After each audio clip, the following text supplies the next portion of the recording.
so many people are used to the idea of a couple being like what comes first.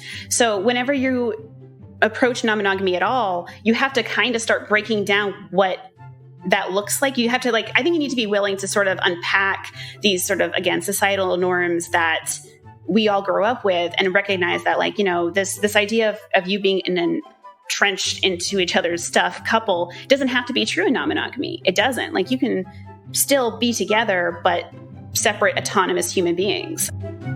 Welcome to Normalizing Non-Monogamy, the podcast where we interview incredible people from across the entire spectrum of non-monogamy to hear their fascinating stories.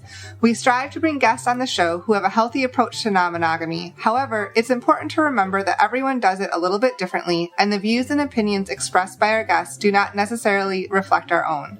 Additionally, we produce this show for entertainment purposes only. Please be aware that we aren't doctors or therapists. Consult a medical professional for anything regarding your health that you might learn about on the show.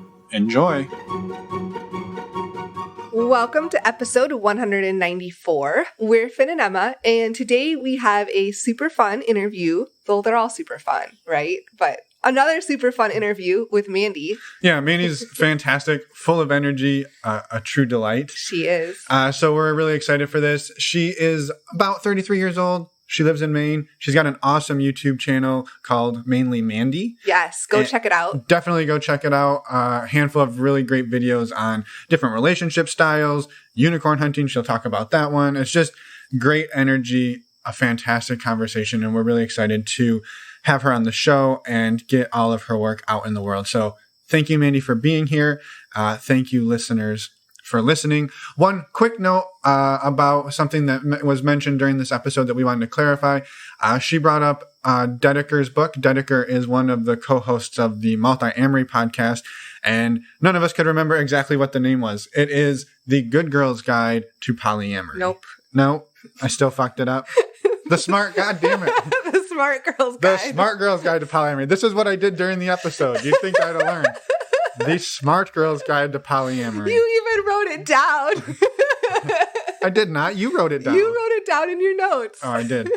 Well, here we are. So did I, and you still fucked it up.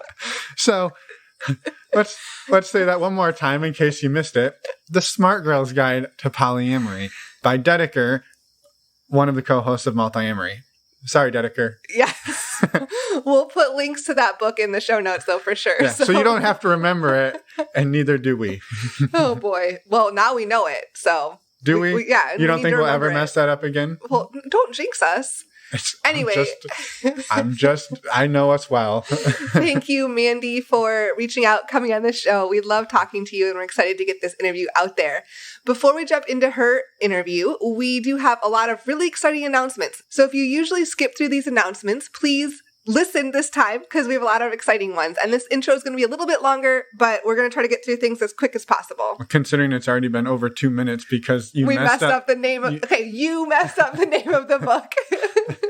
All right. So, and then we went on and on about it. The standard announcements we just wanted to say up front are thank you to all of the amazing Patreon members. We're over 170 of you, and it's just awesome. So thank you. A couple of quick dates on that. We've got the women's group call is tonight, so there's still time to sign up if you're looking for a group of amazing ladies. Yes, that's August 18th. Yes. And then we've got next week, a week from today, we've got our monthly Q&A. So if you're looking... August 25th. August 25th. Thank you. I'm trying to go fast. I know, but you're skipping important details. So if you're looking for awesome community of open-minded, like-minded, supportive people, check out our Patreon. It's a couple bucks a month. We've gotten so much out of it. We love it. Again, thank you to everyone who's a part of it, and we hope to see you there. Yes, and we'll have calls in September too. So if you miss August, come back in September. There'll be calls again. Yes.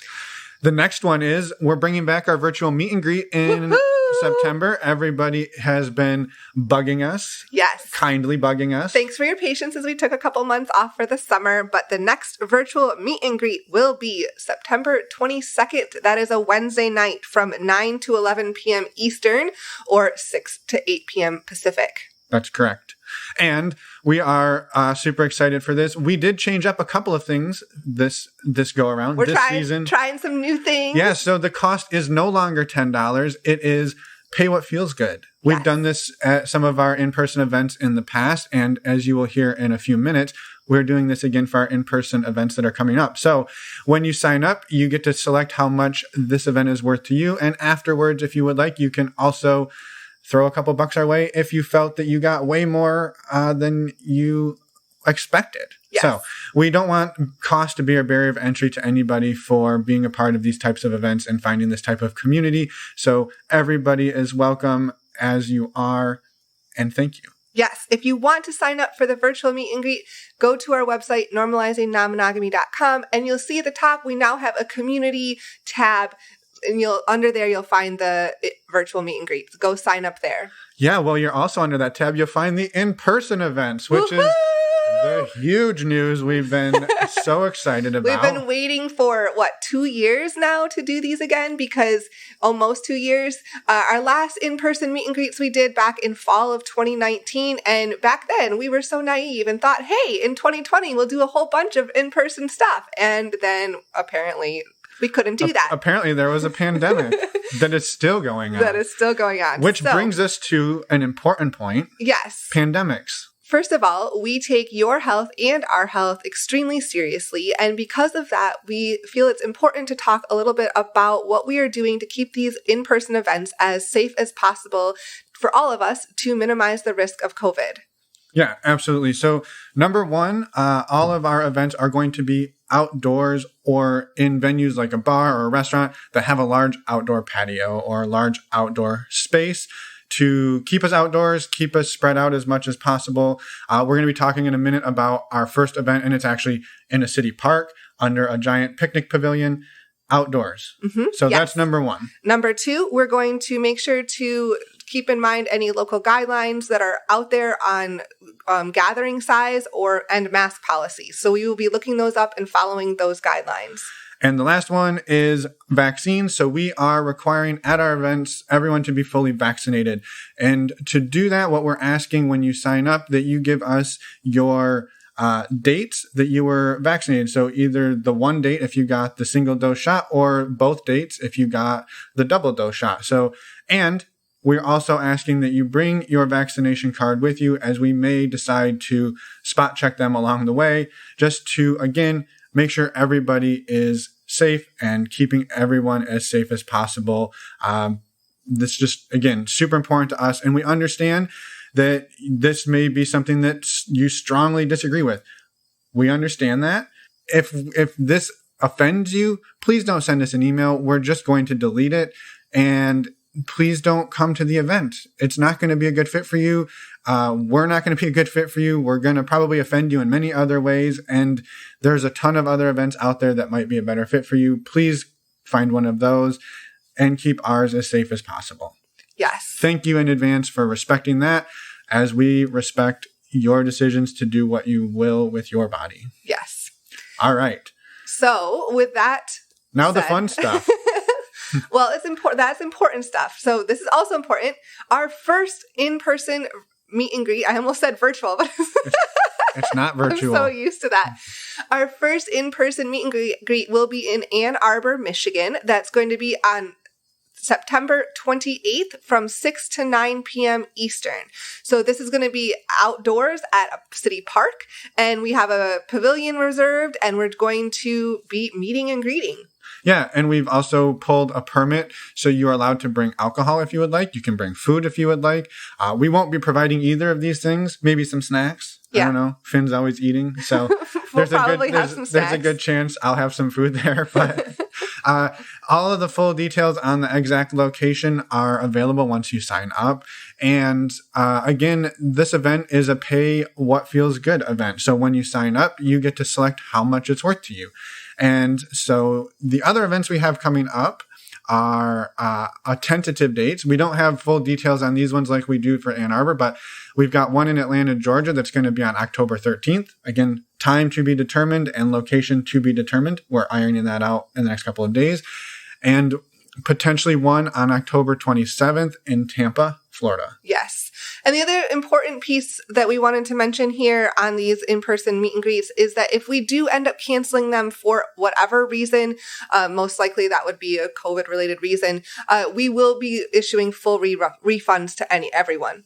Exactly. And so, again, if you have any questions about this, please send us an email unless it's telling us that we're assholes for the vaccination thing. Those will be deleted. You don't need to send that. Promptly. And if you head over to our website, normalizingnonmonogamy.com, and click on the community events tab, or drop down, there is one called in-person events, and all of this information plus how to sign up for these different events is there. Yes. We can't wait for all of these exciting events, both virtual and in person, coming up this fall. So we can't wait to meet all of you. Thank you for making it through this intro with us. And now let's go talk to Mandy. Yeah. And really quick before we do, we should tell them how to get in touch with us. Oh, well, duh. Go to our website because you're going to go there anyway to sign up for the meet and greets, whether you're doing it in person or virtual. Go to our website, normalizingnonmonogamy.com, and click on the Contact Us page. There you can leave us a voicemail or send us an email. Please do that unless it's about the vaccination policy. And also, really quick on this as well, to stay in the loop on the Atlanta and Tampa meet and greets, you can sign up for our email list. We'll be sending out information as soon as we have it, and you will hear it here on the podcast as well. And you can sign up for an email list there on our website. Yes, that was what I thought I was saying. Yes. I think we're spiraling. Let's get into this interview before we lose them completely. Let's go. Welcome to the show, Mandy. We're excited to have you here. We're excited to chat. We've been discussing how all of our different animals could potentially interrupt us, but no worries. We've had worse. We've had cows, chickens, dogs. Just about every form of animal has interrupted us. So welcome to the show, the circus. Thank you for having me. I almost feel like I should have a more exotic animal to interrupt with now. I just have cats. I should have brought a snake or something. Or like a parrot. Yeah. I feel like snakes are pretty unobtrusive, but a parrot would probably work. Yeah. And thank you for not having a parrot. I used to have one years ago, but not anymore. It's a lot of work. Well, to get us started, do you mind introducing yourself? We know a little bit about you, but not very much. So it'd be great to start there. Yeah, of course. So my name is Mainely Mandy. I'm 33 years old. I live in the state of Maine, if you can tell from the name. I'm bi. I'm polyamorous. Specifically, I'm a mixture of like solo polyamory and relationship anarchy. And I've now been polyamorous for just under 4 years. It'll be 4 years in September. Awesome. Yeah, that's really like succinct introduction. I love it. I might have practiced it a few times in my head before we started. Perfect. So I guess going back, when did you ever learn about different relationship styles? Yeah. So I'm really lucky in that I've just kind of been almost poly adjacent now for at least 10 or so years. One of my long-term friends who I met in college, they are polyamorous and have been this whole time. Their styles have certainly changed throughout the years, but we met in college. And so all this time I've known them. And as time has gone on, I've just happened, I think it helps that being queer, you just kind of naturally group into other people who tend to be a little bit weirdos. Also a former theater girl. So you just kind of just meet those kind of strange weirdos who are on the edge of society. We just find each other, I think. So I've just known about it now for a while. And as time has gone on, I've certainly learned a lot more than I used to. It used to be this kind of thing I sort of knew about on the fringe because my friend would sometimes mention like, at one point they were in a triad, for example. So they would tell me stories about what was going on with that. And like, going on a date with two people at once? That sounds complicated. I guess I'll just stay monogamous for the rest of my life. Little did I know. So I think it's just always been sort of like around me. And here in Portland, where I live now in Maine, it's definitely a bit more of a larger community. There's more of a concentration here. Yeah, no, that's amazing. And so like, growing up, did you... Like, it sounds like you were introduced to this concept in college, right? Did you have any background before that? Not really, no. I grew up in central Maine, which is very straight, cis, and white, and very monogamous centric. It's not where people move away from there typically if you're anything not that, you know what I mean, if you don't fit into that box.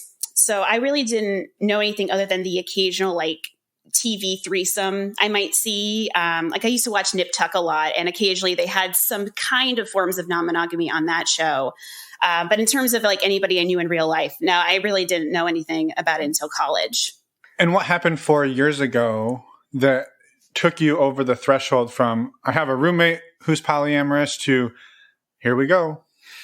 Yeah. So just to be clear, actually, my friend wasn't a roommate. We were just friends. We just known each other this whole time. No worries. I might not have explained that very well. But yeah, so there goes my cat. Hello. So a little over 4 years ago, I was in a monogamous relationship with someone who I loved very dearly. We had a great relationship. We lived together. And while we were together, I found myself developing feelings for another person. And I do have to be a little vague on some of these details just to protect people's privacy and whatnot. But it was this interesting situation because I never felt my love for the person I was living with, my nesting partner, waning in any way. I still loved him very much, but I also was developing feelings for this other person who was also in a monogamous relationship. And so there was a lot of discussion that happened between myself and my nesting partner about like, what did this mean? Are you comfortable with this? And the long story short of this is that he was very not comfortable with that. He'd actually once had a similar situation with polyamory, and it had not ended very well. And so he had a very negative association, unfortunately, which is fair. I can understand where he was coming from with that. And the other person who I honestly did, I fell in love with him. He never indicated a desire to leave his current relationship, and I didn't want to cheat. So nothing really ever happened with that. So as that situation was kind of winding down, my partner and I, we had a very honest talk about like what our future was going to be. And we decided it would make the most sense to break up and go our separate ways as amicably as possible. So we planned for me to move out at the end of August, and I did. I moved into my current place, which I live here by myself with my 2 cats. And he has since moved on and has been dating other people and seems to be happy in his life. But that was kind of the big lightning strike moment for me, was realizing like, oh, I can love more than one person at a time. And even though the situation itself was very stressful and it caused me to really think about a lot of things, the love itself didn't feel wrong, I guess. Like if it weren't for the fact that we were both monogamous, I think it could have worked, but we weren't. So it didn't work out that way. So that was the big moment for change for me. Yeah. And that's super hard because like you said, your feelings for your nesting partner hadn't waned. So like you have to go through this breakup while you're still very much in love, because it's just looking ahead that it wasn't going to like be sustainable. Your styles weren't going to align. Yeah. Yeah. That's really hard. So I'm sorry for that. Yeah. Oh, thank you. I appreciate that. Yeah. So when you did, I guess, dive into then you broke up ended that relationship and moved in by yourself. What next steps did you take, I guess, relationship wise?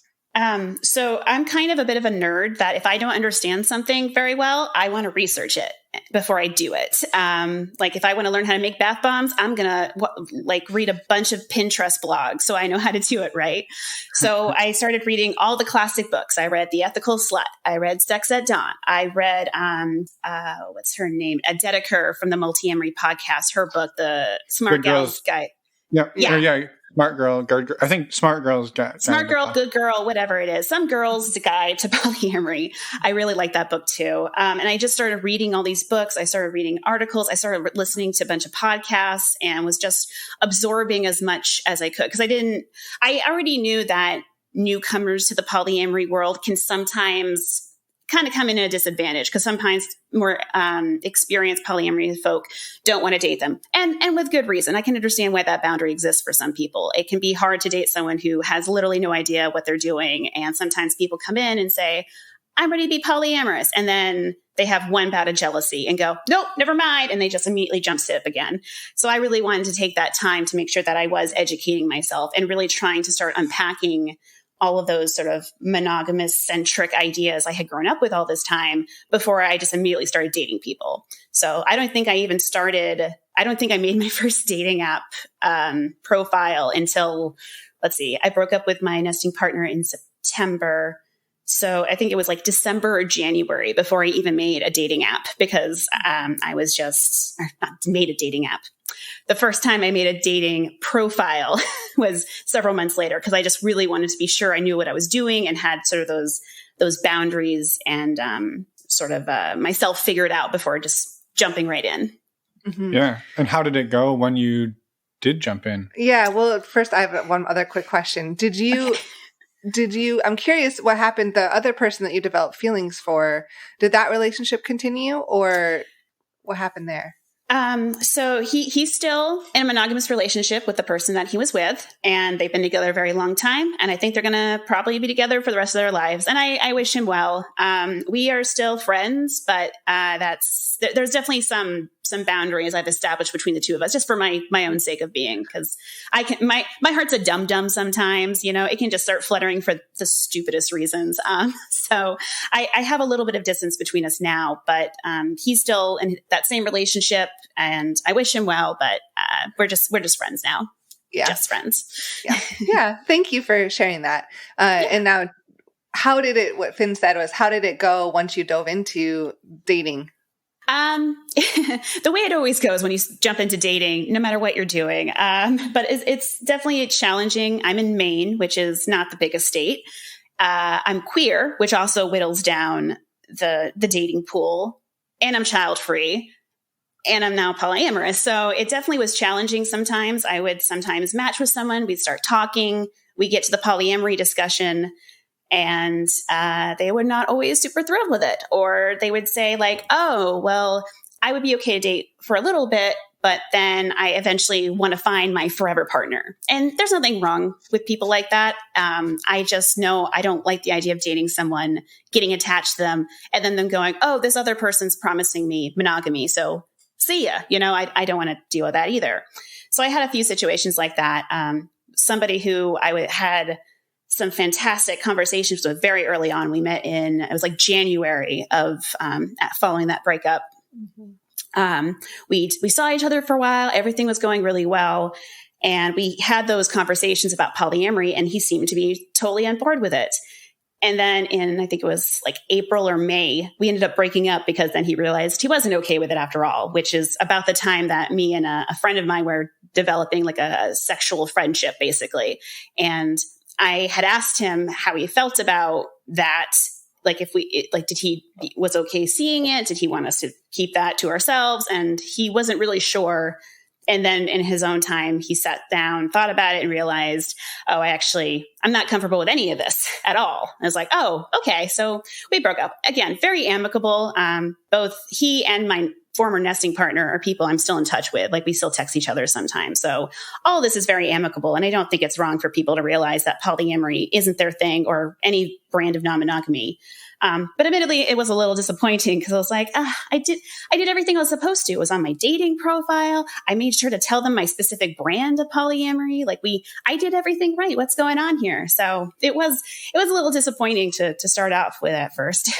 Mm-hmm. Yeah. And I think good on you for doing all that. I think what's hard there is that, right? Like, somebody can say oh yeah, I think I could do that. And then the first time that it actually happens, it's like, oh, maybe I can't do this. And that's kind of what you said, I think, where sometimes people who've been doing poly for a while can be a little standoffish towards people who are new, because they think, oh, well, you think you know what you're doing, but you haven't actually tested this, and I don't really want to fall in love with you or really develop feelings and then have you decide it's not for you. That can be a hard thing to go through. So I'm sympathetic to that. But I think I do see the frustration then from the newcomer's perspective of I don't know, I always liken it to when you graduate college and you're looking for that entry-level job that wants 10 years of experience and all of this stuff. And you're like, well, how the hell am I supposed to get experience if no one will give me a job, kind of thing. So I can see both sides of that coin.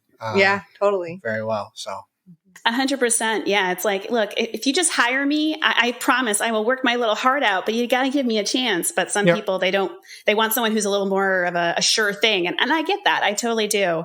But it can be certainly a bit frustrating on the other end of things. Yeah. Yeah. But it sounds like, so you had a little bit of frustrating time those first few months. Yeah. Did it turn around? It did. As time went on, I think it helped that I started to connect more with the actual like main polyamory community. I started to also explore. I had sort of explored a little bit of some of my kink side prior to this, but not as much. So taking this time to like, okay, I'm jumping into polyamory. I also came out as bisexual at the same time. I came out as polyamorous. This also seems like a good time to throw in a little bit of kink too and see what happens. So there was even though sometimes the dating didn't always work out, there was also this other stuff I was getting to explore. I was getting to flirt with women more, and I was getting to connect with my friend who, it turned out, we had some similar kinks. That was like, yeah, let's see what happens. And that's continued to this day, that we've had to take breaks on and off again because he has a kid and he has another kid on the way. So that, takes up his time sometimes, but we've managed to make that work. There was a woman that I dated for a few months who's also polyamorous, and we've since de-escalated things, but she's still like one of my best friends and we get along great. And she's someone who we can talk about this stuff together, especially where both of us approach things from a solo polyamorous viewpoint. And so I think once I connected to the polyamorous community, even though maybe I haven't dated as much as some people because I did take my time, and I do tend sometimes get busy. Plus a pandemic happened, which made things a lot harder. It still has kind of all worked out in a nice way that I've kind of gotten to create this nice little community around me. Mm-hmm. Yeah, I was hoping you mentioned community a few times just in the last maybe minute or so. Like what looks like you've built some community around you. And I think like, I'd love to hear more about like what that looks like and how that has supported you and been important as part of this journey. Yeah. So I joined a couple of the like local Facebook online communities that are like, there's one that's like specifically for me. Then there was one that's for New England. And in doing that, I've made more connections to other people. The woman that I dated for a while, then we de-escalated things. She, myself, and another person ended up starting a polyamory discussion group that's just local. And it's been kind of interesting to do during the pandemic because since it's online, we can connect with some people who are further away that we might not be able to come if we were just focused on Maine. So we have some people from like Massachusetts and Connecticut who show up sometimes. And that's been really a great way to connect with everybody and also to just talk about some of the specific challenges we have. Like for me, I feel like a big problem was that I was dealing with a lot of like, sometimes when someone would express interest in me, it seemed like they were coming at me from a very hierarchical kind of viewpoint. And I don't think hierarchy is necessarily bad. But sometimes when you have someone saying like, oh, I have a primary and I'm going to do whatever the primary wants no matter what, it's kind of like, oh, but like, I don't want to get vetoed if your primary is feeling jealous, or I don't like the idea of other people having a say in my relationship that isn't in the relationship, if that makes sense. So sometimes just getting to talk to other people and bounce those concerns off of them was really helpful for me navigating. Because there was a time so I've now been almost out as polyamorous for 4 years. And in that time, I really haven't had that many partners. It's been mostly either sexual connections or like we've dated for a while and then broken up. So there have been times when I just haven't felt poly enough. Like that imposter syndrome will just hit me really hard in the head. So having the community has been a really good way of having people go, no, you're definitely poly. You talk about it all the time. Obviously now I've made a YouTube channel about it. Clearly I'm polyamorous, but sometimes the outside world can just make you doubt yourself a lot. So having that community has been really important for me to just remind myself that, I am part of this community. I am an important part of this community. And I'm going to continue being part of it, even as time changes and we have to adjust to various challenges. Mm-hmm. Yeah, I think that's super important. Like, it's a little bit of validation, right? That like, even if you haven't gone on a date with somebody in a couple of weeks or hell, a couple of months, like that doesn't change your philosophies and the way that you move about the world. Right. I like that. I was also curious, we hear from people a lot that talk about like the struggle of meeting people for polyamorous like dynamics. Have you found that creating the community that you wanted has maybe open doors that weren't there before. And not that you like built a community just so you could hook up with everybody who like shows up to the discussion group, but like it is a good way to like you attract people. You attract people like yourself to things that you create. And I was just curious if you've seen that work for you. I would say, yeah, honestly, there has been some opportunities that have definitely come from creating the community and being more connected with other people, for sure. Definitely was not aiming for it. It wasn't like, yes, I shall get to all of the partners now. The ultimate goal of polyamory, right, is to get like one of each gender. So it's been really nice to connect with people in various different ways. And some of those people have become like kind of kinky friends that I talk to about that kind of aspect of my life. And then other ones are my queer friends who I can talk to about like, being bisexual sometimes is hard because that's another imposter syndrome you get sometimes from the queer community. So having those people to connect with has been really great.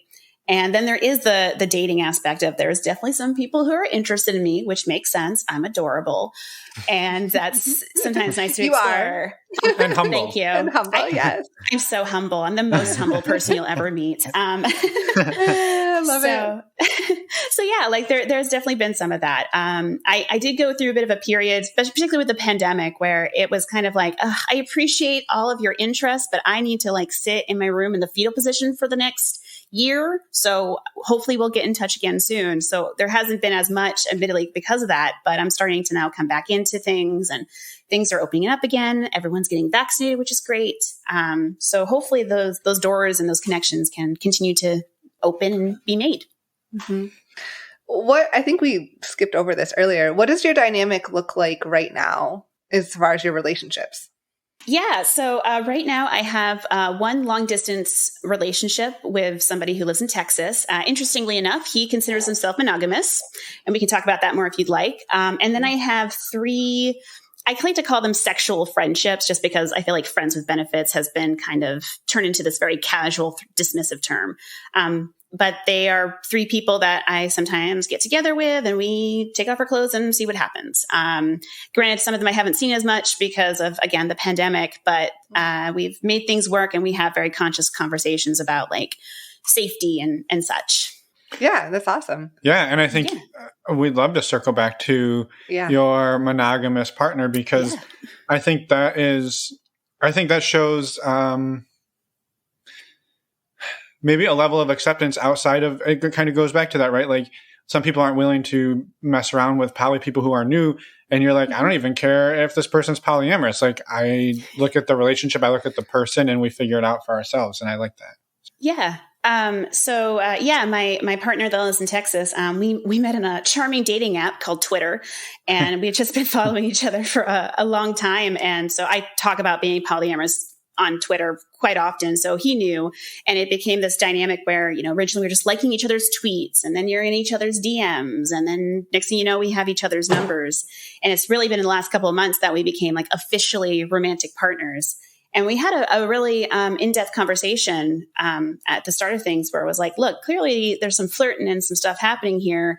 How do you feel about the fact that I'm polyamorous? And he said to me, like, I don't mind it at all. I'm totally okay with it. I just don't think I want more than one partner myself. He's just, the energy that he has really, he doesn't have enough for more than one partner right now. And I was like, that's fine with me as long as you don't expect me to drop everything if you feel jealous. And I'm totally willing for us to have conversations about how much you want to hear or not hear. And we can certainly discuss certain things like that. But I'm just never going to be able to promise you that I'm going to one day give it all up and, become your wife or anything like that. And he was like, that's fine.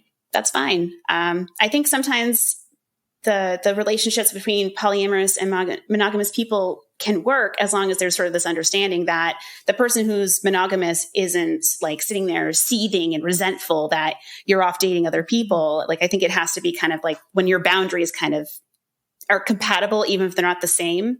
Like, his boundary is he won't date more than one person, not he won't date someone who dates more than one person. You know what I mean? Like you have to have those kind of compatible boundaries to make that work. And we do. And we talk a lot, and he's been very supportive. He actually helps me write my captions on my YouTube videos. So like he's very aware of what I'm doing and everything. So it would be very difficult for me to like I don't think we could have a relationship where I was just like hiding. We can't have to do like a don't ask, don't tell situation or anything like that. We have a very honest, communicative relationship, at least so far. And hopefully that continues. Yeah. And how do you make the long distance work then? Very carefully. We've been getting into this rhythm about every other weekend where we'll do like some kind of like online date. Usually we'll eat the same food, maybe order from the same place or make something, and then we'll watch something together. We actually had a date this past Friday where we got together and we watched, this is such a random movie, but it's called Oscar. It was in 1991 with Sylvester Stallone. It's like a very weird screwball comedy that he had never seen. I was like, ooh, let's watch it. So we watched that together while also being on Zoom together. Mm-hmm. And that helps. I think also we check in with each other here and there just to like help us seem like we're still a part of each other's lives, even though we are in that distance. So sometimes I'll be like, oh, I'm taking a walk, and I'll film it for him so he can see where I'm walking. And then I send that to him. Or I'll be like, oh, I saw this really cute cat or something, or I saw a book that made me think of you, because he's always reading. And I think that, and he does stuff like that too, right back at me. He'll be like, oh, me and my mom are out shopping today and this is what we bought, and I think that helps us to feel more connected, even though there is that big distance. Yeah. Yeah. Have you experienced jealousy or insecurities in navigating polyamory? I have a little bit. There has been times when I have felt for sure some insecurity welling up.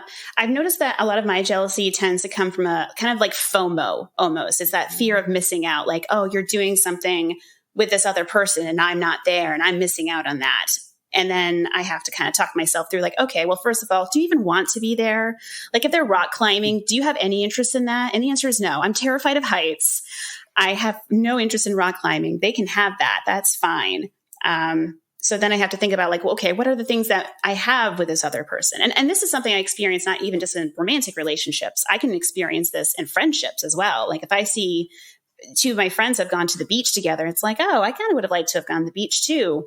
Actually, I'm in my pajamas playing Mass Effect right now. Do I really want to get a bra on or a bikini? Nah, I don't. So sometimes you just have to talk yourself through it and recognize what you already have that works for you. And then also recognize like, oh, I'm going to hang out with so-and-so next weekend anyway. We're going to do something that we want to do. So who cares? Like, I think I just have to talk myself through it sometimes. Yeah. And I asked that because I was going to tie that back into your long distance partner, in that if he came to you and asked, like changed his mind and wanted to go and date other people, do you think with the distance, do you think that would make any insecurities or jealousies come up with you, especially considering the long distance piece? That's what I'm trying to get at, is that that can add a level of difficulty to relationships. Emma's trying to instill fear into your relationship. No, I'm not at all. No, that's so true. And honestly, I have thought about that before. And likewise for him, because like where he lives in Texas, he's kind of out in the middle of nowhere. There's just like not a lot of stuff around. So sometimes when I'm telling about all this other stuff I'm doing, I'm like, oh gosh, I hope I'm not making you jealous. Cause like I live in a city, there's plenty of stuff to do, even with the pandemic. There's, I have a busy life. So no, I definitely thought about the reverse of if he does decide to date other people, if I could get jealous. And I mean, you could drive yourself crazy thinking about that, right? You never know. So I try not to think too far ahead, but we have the kind of connection and honesty in our communication that if he ever changes his mind and wants to date other people, and I do feel jealous, I feel confident that we can talk through that and figure it out and figure out what the best solution is for us. And if that does involve us breaking up, then that's what will happen. And that will be what's best for us. But it's going to be a mindful conversation. And I'm sure we'll handle it as best we can. Yeah. Yeah. Yeah. No, thank you for sharing all that. It was more, I didn't mean to instill any fear in your relationship whatsoever. It was more Emma the fear monger. Yeah. What about if this crazy scenario happens? It was more acknowledging what if he murders you? Yeah, right. And other people we've talked to, like I know that the distance can add a level of complexity. So I was just curious on your thoughts on that. That's all. Yeah, no, for sure. And I definitely think about it sometimes. I do wonder if it almost helps quote unquote, that he lives somewhere where there's not a lot going on. So I don't feel maybe as like protective of him. Like maybe that helps. Maybe if he lived in a busier city with more people, that might activate it a little bit more of like, oh, he's somewhere, he's in Austin and he's like dating lots of people and, oh, I'm not there. Like maybe that would be part of it. I'm not sure. I can't, again, who knows what alternate universe Amanda's doing? I have no idea. Yep. It's all hypothetical. Exactly. But I will say that in terms of the people that like I've dated here in Maine and the ones who have gone on other dates, I really haven't felt much jealousy towards them being with other people. If I ever felt a little bit of FOMO, I usually can kind of talk myself through it or just take care of myself for a little bit. And it usually hasn't been a problem, really. So I would like to think it hopefully will not be a problem with him, but who knows? We'll see what happens. Yeah, we don't know. Yeah. I think too, like, I was just curious, you mentioned being queer a few times. Like, do you mind talking a little bit about what that means for you? And then maybe we can build on that. I have a couple maybe like follow-up questions on it as well. Yeah, sure. So I'm one of those people that, again, I grew up in central Maine, a very straight, cis, white state, and especially cis, straight, white part of the state. And so I can't say that I grew up knowing I was queer. It was not until I was in college, which happens to a lot of people, I suppose, that I started realizing like I might not be completely straight. Growing up, I also was always presented with queerness being a binary. So you're either gay or you're straight. And I knew from a young age I liked boys. Like I just knew it. With women, it was always more like I would admire them. But because I was only ever understanding the idea of admiring women completely as either being you love them and you don't love boys, or you just like them because they're your friends, I just thought that meant, oh, I just like her. She's just neat. I have a theory that neat is queer for I actually have a crush on you, but I'm not ready to recognize that yet. So like, for example, Michelle Pfeiffer, very neat. That's one of I used to have a big thing for Michelle Pfeiffer's Catwoman and did not realize it until much later. Same with Charlize Theron. She's another one of those neat people that I now realize like, oh, I have a big crush on you. Well, if they're listening, hopefully they reach out. Right? Oh my God, please don't. I think I would die. Charlize Theron got in touch with me. Oh gosh. Charlize, I love you in Atomic Blonde. I'll just get that out there. But yeah, so it was sometime in college where that was my phase of like, getting drunk at parties and you make out with whoever. Sometimes it's a girl.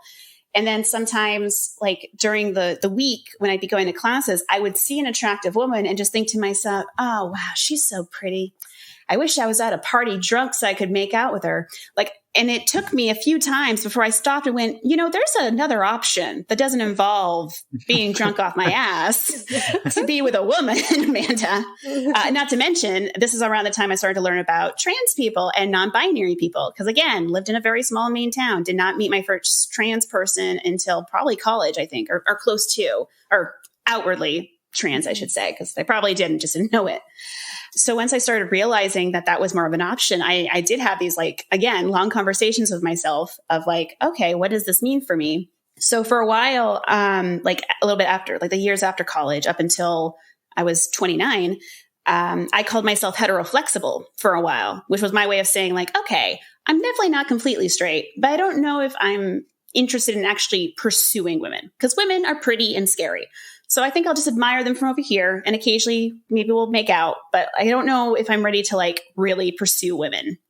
And it wasn't until I was 29 and after I had left my last monogamous relationship, that I decided to start calling myself bisexual. And I think labels are really fascinating about how they can fit into our minds, even if it doesn't always fit exactly into the greater consciousness. But for me, calling myself bisexual was a way of sort of saying, okay, I am now actively open and seeking relationships with anybody across the gender binary, non-binary, the gender spectrum. There we go. That's the right word.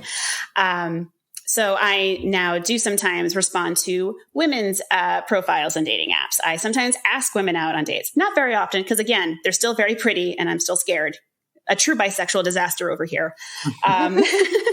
But I do make that effort. And I sometimes ask out men and non-binary folks as well. And that's been kind of the journey. I definitely have gotten more comfortable in calling myself queer as the last few years especially have gone on. And I think, again, that helps with the community aspect of connecting more with the local LGBT plus scene and having more friends who are outwardly queer, who are also exploring themselves and figuring their stuff out too.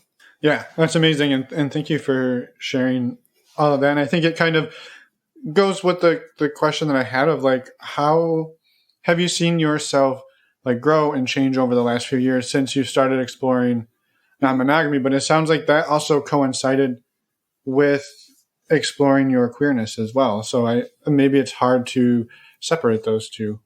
But it is. I know it's that time of year where we're all debating whether or not being polyamorous makes you queer or not. But I know for myself, the queerness and the polyamorous sort of both of those aspects of my life are kind of mixed together. And again, I think it just helps that there's such a crossover anyway, just in the world. There tends to be a lot of polyamorous queers out there. So I think it's been really interesting to explore both of those things at the same time, as well as some of the kinky stuff as well. So I think honestly, in the last few years, I feel like exploring both of those things have really helped me to become more confident.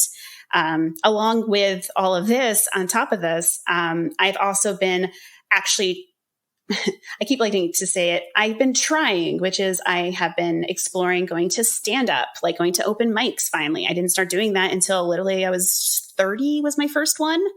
So if anyone out there is listening, by the way, 30 is not the end of your life. Like I did not start doing anything until I was in my 30s. Like, trust me, 20s are still really young. Be a mess until you're 30 and you'll be fine. Trust me. That's my PSA. I was like, can we continue to be a mess through our 30s? Is that allowed too? Yes. Okay. Yes, you can, for sure. I'm just saying that I just feel like there's just such this like pressure that by 30 you have to have your whole life figured out. And I'm here to say no. Oh, totally. Yeah. I'll be a mess until I'm 50. What are you talking about? Or just be a mess our whole lives. Like, it's part of life. Like, it's just, if you just continue growing and changing and just doing your thing, and it's okay.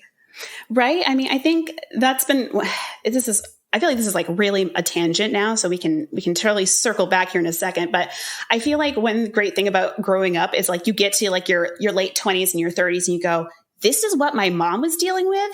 Holy crap. No wonder I'm so screwed up. She could barely keep herself together. I can't imagine having kids right now and trying to figure this all out too. Like, oh my gosh. Because on top of all this, I'm also child free. So that's been another thing to explore throughout the years. Right. So yeah, yes. it's wild to me. Yeah, it really does. And I'm like, geez, like the fact that I'm sane at all is a testament to the people that helped me grow up. So thank you, everybody, so much. Yeah, I'm sorry. I went on a giant tangent and I do not remember what we were talking about. I'm so sorry. No, it's perfect. I think the question was really just like how you've seen yourself grow and change over the last few years since you started doing this. Right. Yeah. So, I would say I've become a lot more confident in myself. I've gotten a lot braver in terms of what I'm willing to explore and what I'm willing to try. I still have my boundaries, of course. I still have zero interest climbing a mountain or jumping out of a plane because I don't like heights, but I have gone on stage and performed stand up in a mostly empty room in a bowling alley. So I've done that. And I was even having a little bit more success right before the pandemic hit. I premiered my first burlesque number a month before the pandemic hit Maine. And I co-hosted a burlesque that was pirate themed a week before I got here. So like I got to finally start doing these really exciting, cool things that I was getting paid for, which was just blew my mind. And then of course, pandemic kind of put a little bit of a pause in everything, but I'm starting to do it again now with having started a YouTube channel. And now that things are starting to open up, I've been having some people say like, oh, are you interested in possibly doing some shows? And I'm like, yes, please. I miss the stage so much. I need validation. I live alone. Help me. Well, but I mean, I have not done it myself, but I have heard that doing stand up is probably one of the hardest things to do. Like you're up there by yourself, telling jokes, hoping that people laugh, and probably getting heckled, or even worse, probably is just silent. So like, I mean, yeah, that takes a lot of confidence and bravery. So good on you for that. Yes. Yeah, honestly, I haven't really been heckled much, luckily. I had a little bit of it when I co-hosted the pirate themed burlesque show, just because there was a very drunk person in the front who was just like just shouting things like Kraken, and like, good for them. They were having a good time. They were mostly fine.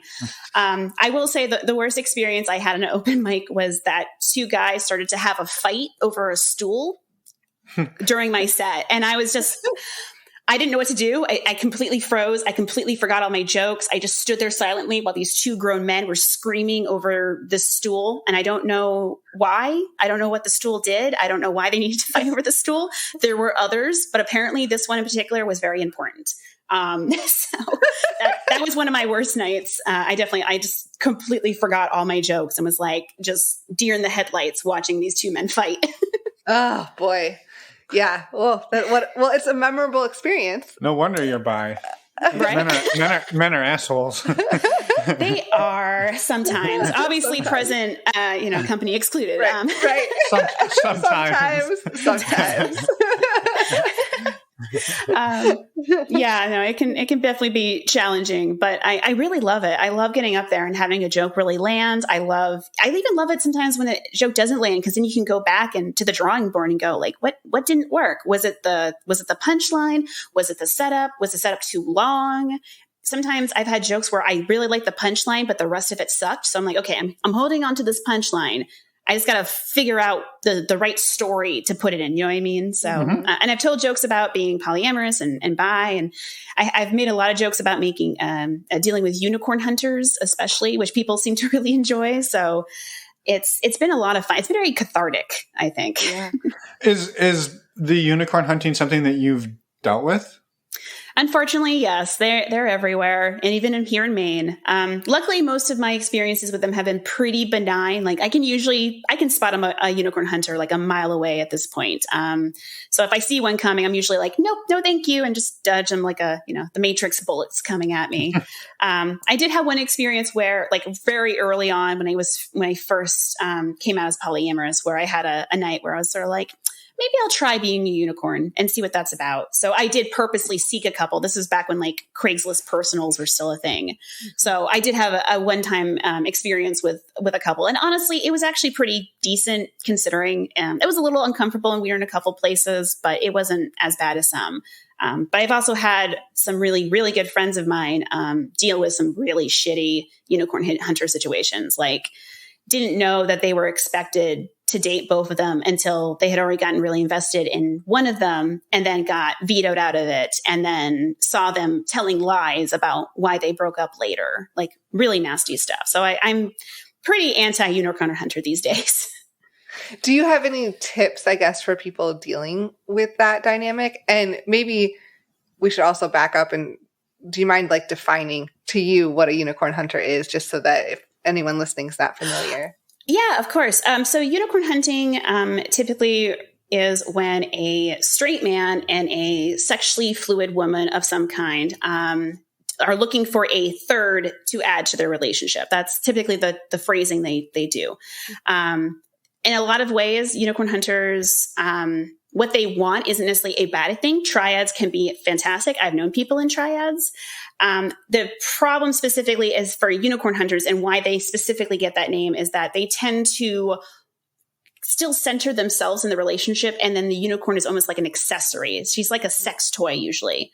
And that's kind of where I get a little antsy. It's like, well, she's also a person. She has boundaries. She has feelings. And it's one thing, there's definitely a difference between, I want to make sure I'm saying this because I recognize the two of you are swingers. There's a difference between wanting to be in a relationship with someone and then swinging for a night. And I think those are both perfectly fine. But I do see a bit of a distinction between those two. So I want to make sure I'm saying like swingers, I don't have an issue with being unicorn for a night or anything like that. I tend to have an issue when someone's saying like, oh, we're going to like shove this poor person into our essentially still monogamous relationship and then blame her if it doesn't work. Because a lot of times they want her to essentially just fit perfectly into this little puzzle that they've created. And humans aren't like that. It's really hard to be everything that another couple has decided you're supposed to be and then make it work. Yeah.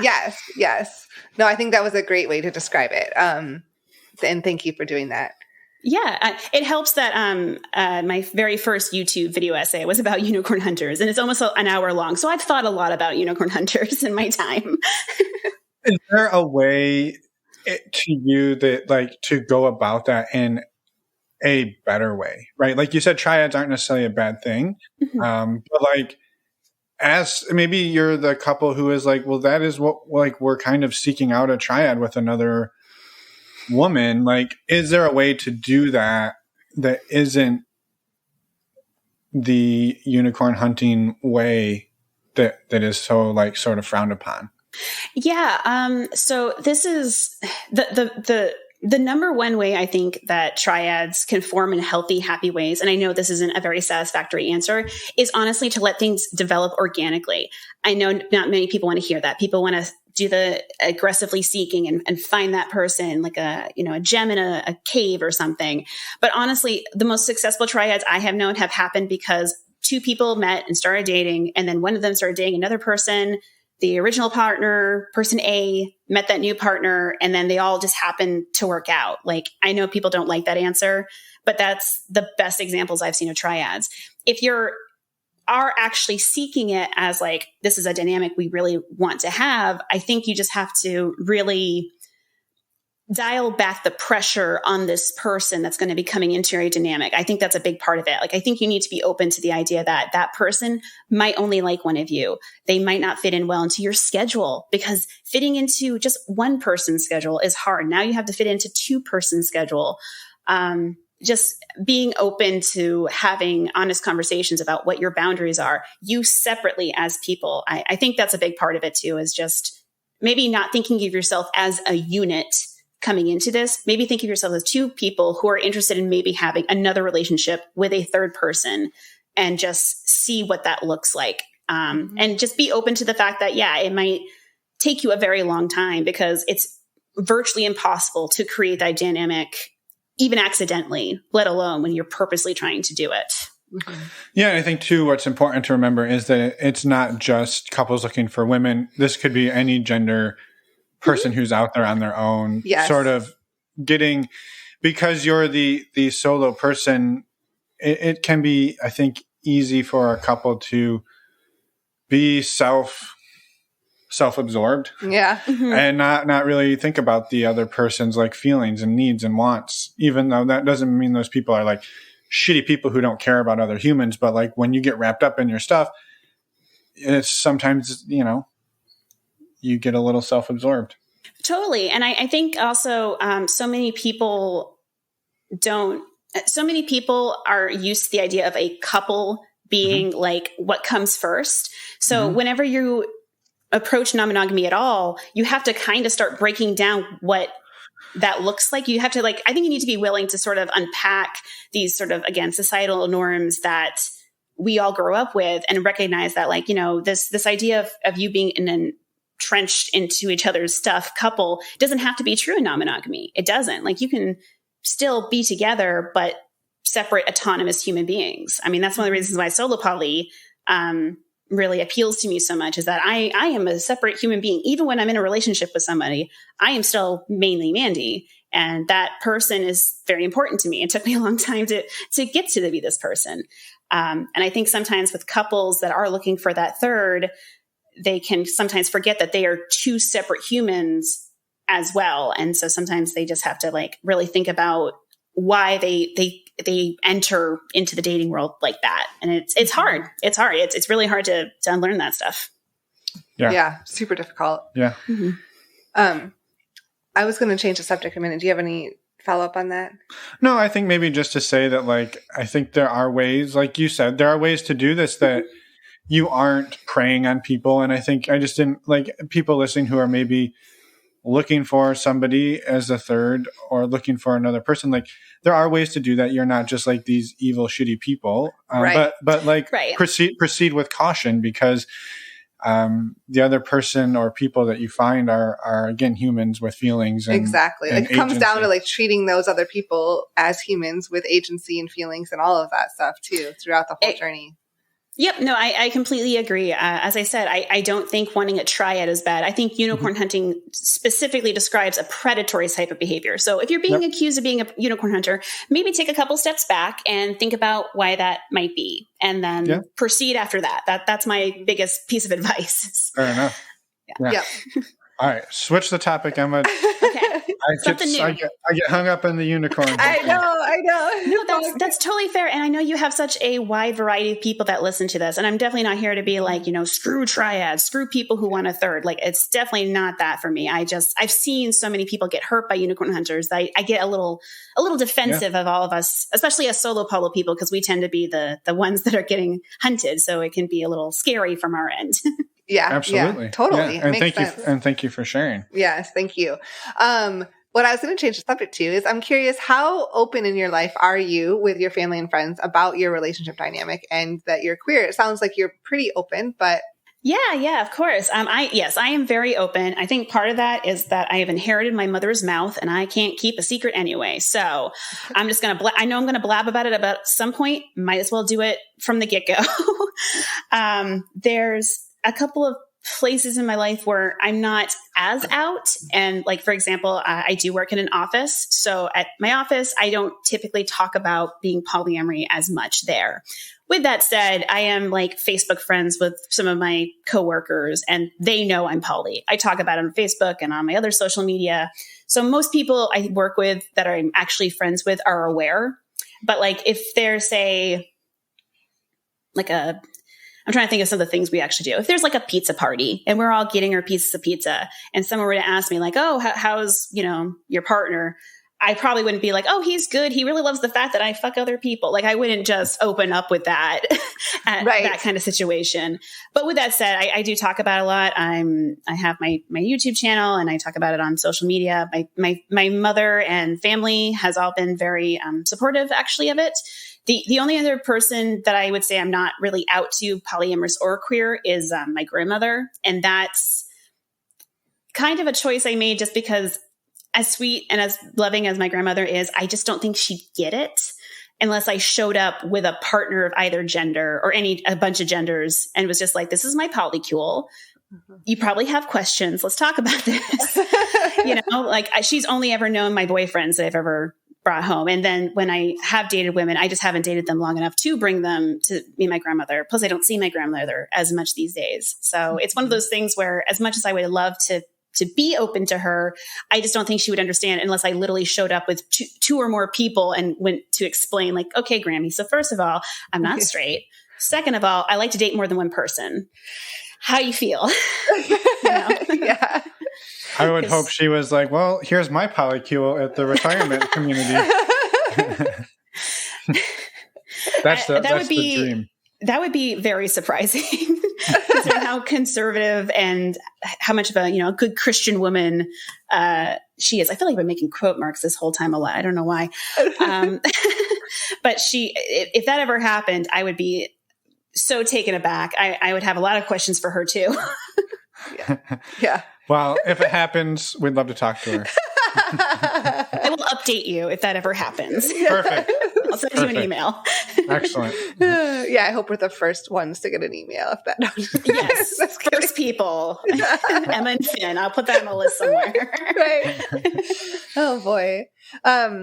One thing that we do like to bring up on this show and talk about often is sexual health and safety. And I wanted to see if you could talk a little bit about how you keep yourself safe with multiple partners and exploring polyamory. Yeah. So I do get tested regularly. There's a center, there's a place where you go get tested. I just totally forgot the name of it, but there's a local place that I try to go to fairly regularly just to make sure. Admittedly, it's been one of those things where, in the pandemic, there hasn't been as much action as it were. So I haven't felt the need to do as much in this past year, really. But I do try to have conversations with any partners that I'm going to, have fun with, about what works best for everybody. I have had a tubal, so pregnancy is not an issue, thank God. Mm-hmm. But for other things like STIs and such, I usually do require to have some kind of barrier with my partner, just as a base level safety device, just to be safe. And so far I haven't had any safety concerns. Ironically, the one time I had a safety concern was back when I was monogamous. So it's been quite a while since I've actually had a scare, luckily. So mostly it's a lot of hey, if you have a penis, we're going to use a condom. no matter what. I don't do like, oh, I get to pick one person who I'm fluid bonded with. That's just not my thing personally. I'd rather just everyone has like a base level of safety. And I usually ask like, okay, what are you doing with other people? And just so I have a general idea of like what everyone's doing. But for the most part, it's just, I usually just try to take control of my own safety as much as possible by just asking who I'm married with to have some kind of barrier. And then I had the tubal so that no babies are happening in this vicinity. Yeah. And thank you for sharing all that. I was maybe one additional question on the safety aspect is like meeting people online, even like you said, meeting somebody in Texas on Twitter, like keeping yourself safe, screening for, right? You said like, oh yeah, I don't want to like wind up being buried in his backyard in like the middle of Texas out in his ranch or whatever, right? Like, so I guess how have you like gone about just keeping yourself physically safe in the dating world? Yeah. So it is kind of funny because I have made jokes about how my boyfriend in Texas, we just haven't actually met in person yet. It's all been online. So, if he's catfishing me, he's been really putting in the work to do it. He's been sending me pictures of some other dude's face and video, and he's been doing a great job.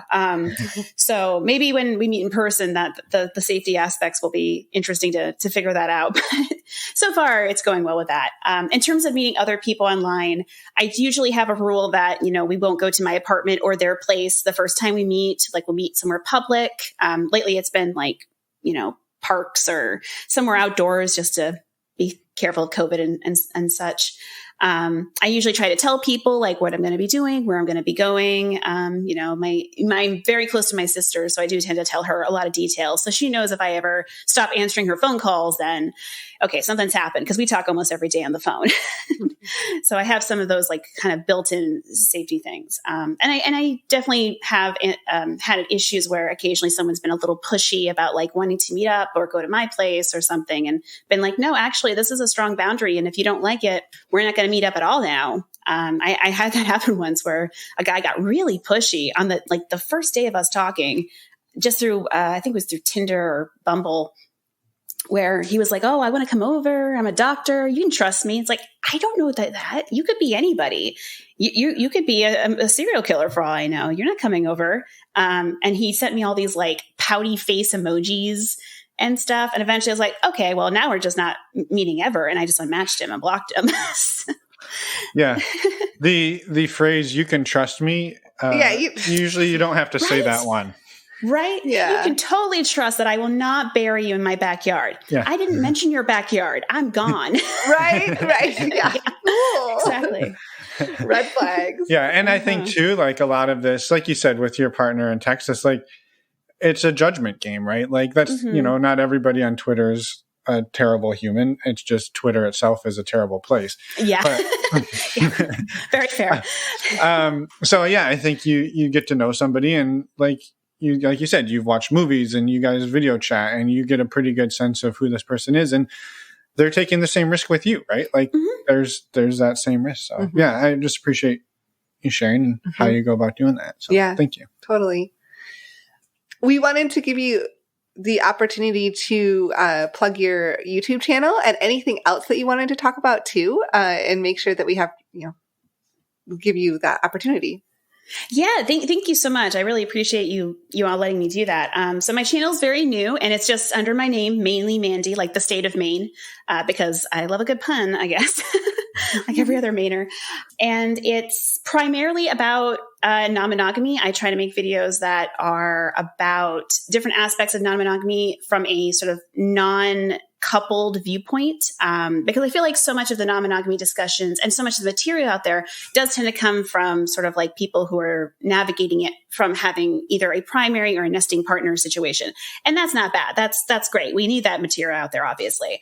But for someone like myself who lives alone and have been approaching this very much as a single person, sometimes I do feel a little left out of those conversations. And sometimes I get a little frustrated that my perspective isn't as appreciated. Part of the reason this channel exists is that I went through a situation where, how every now and again, a researcher or a journalist will pop up and go, we're looking for people to talk about non-monogamy with, like, you'll see those. I went through a period where I contacted like 4 different ones, I think, in a row, and only one of them wanted to talk to me. Everybody else was like, oh, you're a solo polyamorous who at the time didn't have any partners or only had sexual friendships happening. Oh, we didn't want to talk to you. It's like, thanks y'all so much. It just made me feel very underappreciated. And it's like, well, fine. I don't need your janky ass Google survey. I'll go do something else by myself with these cool people over here. So that was part of it. The other part of the journey of making the channel was honestly we were talking about unicorn hunters earlier, where I had this idea of making a video essay about unicorn hunting for a long time, because I had noticed that unicorn hunters were being directed to the original, tried and true sources, like the Unicorn R Us site that everybody knows, and some of those sources, and they just didn't seem to care anymore. It seemed like, that website's existed since 2012 now. It's a pretty old website, and people aren't just really responding to it anymore. Meanwhile, the kind of creators and YouTube video essays that I like are created by people who are doing things like costume changes, LED lights, really interesting framing devices. I make no effort to hide that my channel is very much inspired by creators like Abigail Thorne from PhilosophyTube and Natalie Wynn from ContraPoints, because I really like their style. And because of the way they make their videos, I now understand a little bit of philosophy. Not a lot. I'm still very much an amateur, but they help make me feel like I know it. So that was a very big part of the inspiration for my channel, is I wanted to talk about non-monogamy in these sort of interesting, creative ways that hopefully helps people understand my perspective and this world, but in ways that maybe are not being talked about in exactly the right way. Like, I'm trying to bring this kind of unique perspective to it.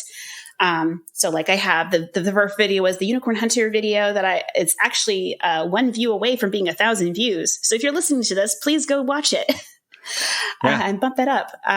But I also have a video about relationship anarchy that is talked about through the view of arguing that the character of Summer in the movie 500 Days of Summer might be a relationship anarchist. So I did that. And then I also have a video I made more recently that's about the differences between boundaries, agreements, and rules. And I try to present it in a fun way, which at one point includes sock puppets. So that's the kind of person I am. I try to make it interesting.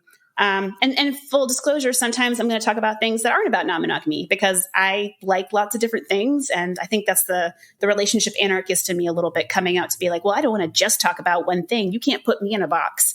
So my next video is actually going to be about fat phobia. And it's going to be talking about sort of this kind of pitting that we have in society of the good fatty versus the bad fatty, and what that means exactly. It explores healthism specifically, and also talks about the surprisingly really racist history of fat phobia. So my channel encompasses lots of different things, but hopefully people enjoy it. Yeah, awesome. That's amazing. And props to you for putting your work out there as a video. That's a hell of a lot of work. It's yes. magnitudes more than a podcast, more than just audio on a podcast. So. Yeah, and we were like, podcast is a lot of work. How would we ever do video? Yeah. It's definitely challenging. When I bought my first bit of equipment, I just had a moment looking at everything where I was like, I'm way in over my head. What am I going to do? There's so many cords. There's so many batteries. Do I have good lighting in here? I'm filming in a basement. This isn't going to work. But somehow I made it work so far. Yeah. I do have a little mic that I put on myself, a little lapel mic. So that helps with it. And then when I'm doing voiceover, I use the mic I'm using right now, which is a nice little kind of podcast style voiceover mic. So that helps too. Yeah. Well, thank you again for that work. And we'll make sure links to everything are in the show notes so people can easily find it. Before we let you go, do you have any final words that you would like to share with the listeners before you get along with, I guess it is your evening? Late afternoon. Oh my goodness. Everyone must listen to me now. Yes, right. I guess I just would love to just end on the note that, non-monogamy is such a wide umbrella. There's so much underneath that umbrella. There's so many varieties, and it's honestly astounding how many different dynamics can come of that. So, if you're exploring it, just be aware that the surface level stuff that you're learning, there's so much more underneath that. This podcast, I really love this podcast because I've learned stuff about just how much more overlap there can be between the swinging and polyamory world, especially. Like, not that I didn't think there was anything wrong with swinging before, but I realized from listening to this podcast that, and hearing other people's stories, I was like, oh, I did have some like preconceived notions about how swinging specifically works. So through this podcast, I've learned about like, oh no, there's all kinds of different ways that can work. And then there can be an overlap. And then there's all kinds of different ways to do hierarchical polyamory, as well as the more unstructured relationship anarchist style. So if you're listening to this, just feel free to explore. And I'll put this out there. If you explore and it doesn't work for you and monogamy does work the best, that's also okay. I'm the kind of person, I don't think monogamy or non-monogamy is better. I just think certain things work best for certain people. And that's 100% okay. If you quote unquote fail at non-monogamy, that is okay. It is okay to be monogamous as well. There are plenty of monogamous people I'm friends with who are amazing people and very thoughtful and very good beans, as it were. So feel free to explore. And if it doesn't work for you, that is 100% okay. Mm-hmm. I love it. Perfect. Yes. Well, thank you so much for all of your amazing, words and stories today. It was wonderful talking to you, and have a wonderful rest of your evening. Yeah, thank you so much for having me. I'll admit it was really surreal to be on this side of it. I'm used to listening, so I'm going to be so flabbergasted hearing my own voice later. But thank you so much for having me. This was honestly a blast. You're welcome. Well, you're always welcome back, Mandy, and have a fantastic evening. Yes. Thanks, you too. And we're back. Thank you so much to Mandy for reaching out to us, coming on the show, and being the amazing person that you are. It was wonderful to talk to you, and we're excited to send more people your way to your YouTube channel. Yeah, listeners, go check out Mandy's YouTube, check out all of her work, and support it. It's important for us to continue to support different creators in this small space. So thank you in advance for doing that. And again, thank you, Mandy, for being one of these awesome creators. Yes. We also wanted to remind everyone to please go to our website, normalizingnonmonogamy.com, and click on the community events tab. There you will find all of the information about Patreon, the in-person events, and the virtual events. So go sign up for them all, because why wouldn't you do that? I have zero reasons not to. I will be at all of them. I know, right? So will I. You'll be there, so I think you should be there as well, listeners. Yes, so we're really excited about everything we have coming up, and we can't wait to meet so many of you. Yeah, also, as we said in the intro, please reach out to us. Click on the Contact Us tab on our website.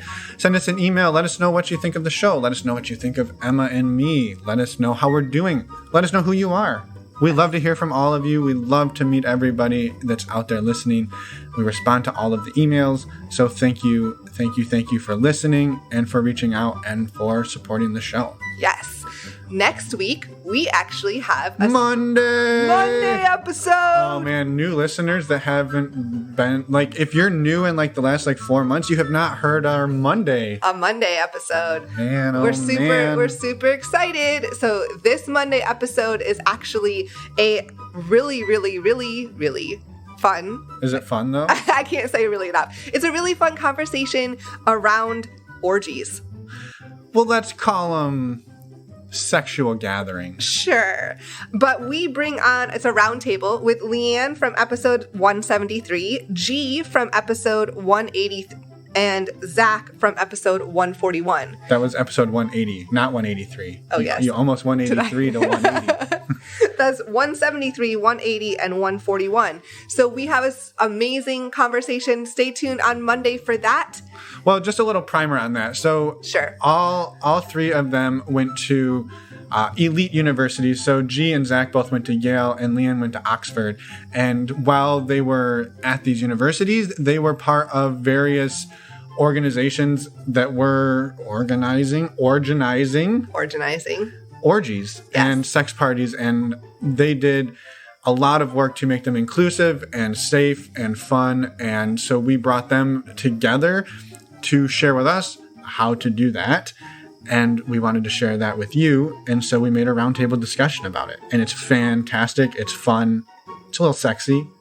It's all of these things. Yeah. So come back Monday for that. And then on Wednesday, we have our standard Wednesday episode. Nothing standard about it, but it is on Wednesday. Yes, that's the only part that's standard. And that interview is with Jarrett. So yeah, if you remember back a few weeks ago, we had an interview with Jamie, and Jarrett is Jamie's partner. And it is a fantastic discussion, and we're excited about that as well. So come back next week. You've got lots to look forward to, and we will see you then, and we will see you in Ann Arbor. And Atlanta, and hopefully Tampa. Yes. And online. And on our virtual. So we're going to see you a lot. And at our Patreon calls. All of the things. Okay, that's all. Bye, everyone. Thanks for listening.